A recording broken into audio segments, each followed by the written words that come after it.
Hi, in this video I'll help you get to know your car a little better. At the end of this video I've put together a straightforward infographic that summarizes all the key points. Like, subscribe and comment below. It really helps. You know that feeling, right? Something goes wrong and your first instinct is to grab your phone and dive into the internet for a quick fix. But how often do you stop and wonder if that information is actually reliable? Well, today we're going to do just that. We're going to take apart what looks like a super helpful online car repair guide and see what it's really made of.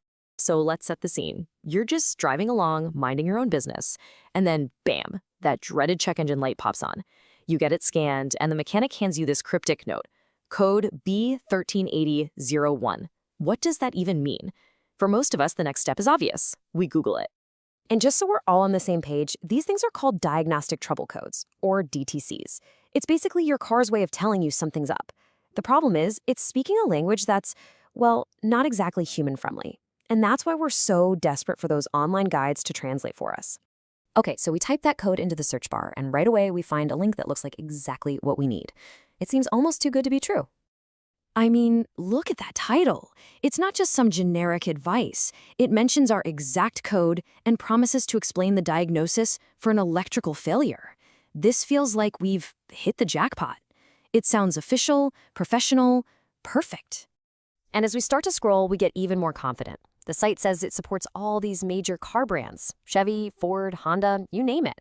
This isn't just some random person's blog. It feels like a real comprehensive resource. And get this, 110 votes from other users. That's a lot of people who've supposedly been here and found it helpful. It's like social proof, right? All these other people thought it was good. And the cherry on top? A perfect 5-star rating. I mean, come on. A super specific title, supports tons of cars, has over 100 votes, and a flawless rating? This has to be the answer to our problems.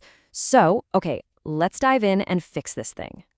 But then, just as we're getting ready to grab our tools, we realize something's weird. We're looking for the guide, the actual step-by-step instructions, but where are they? This is it. This is the whole reason we click the link. We need to know the steps. What do we check first? What tools do we need? How do we actually fix the problem? And here's the twist. The instructions, they're just not there at all. You can scroll up, scroll down, read every word on the page, but the guide itself, the main thing the title promised, is completely missing in action. So if the guide isn't there, what is on the page? Well, it's just a bunch of stuff. We've got the great title, that list of car brands, the rating, and then it gets weird. Instead of an author, there's just a link. And below that, there is a huge list of other, totally unrelated error codes. It's all window dressing with nothing inside. All right, so this is where we need to stop thinking like someone who needs car help and start thinking like a detective.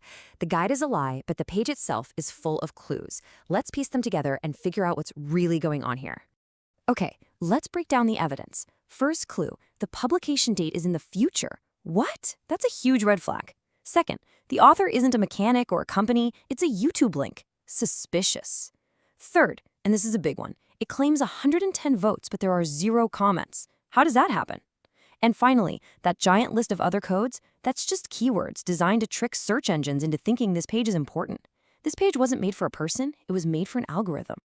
And this little adventure with a fake car repair guide actually teaches us a massive lesson about how we use the internet today. It's all about learning to look past the shiny headline. So let's just boil it down. The promise was a detailed, helpful guide to fix a specific problem. The reality? An empty placeholder page that gave us absolutely nothing useful. It's a classic bait and switch, designed to get you to click so they can make a few cents from ads without giving you anything in return. So, how do you protect yourself from this stuff? It's actually pretty simple. Here's a quick checklist. 1. Always read past the headline. Is the information you came for actually there? 2. Check the little details. Does the author, the date, the comments, do they look legit? And 3. Look for actual substance. Is this page full of real helpful info, or is it just a wall of keywords? You know, we used a car repair guide as our example, but this lesson applies to pretty much everything we search for online, from health advice to news.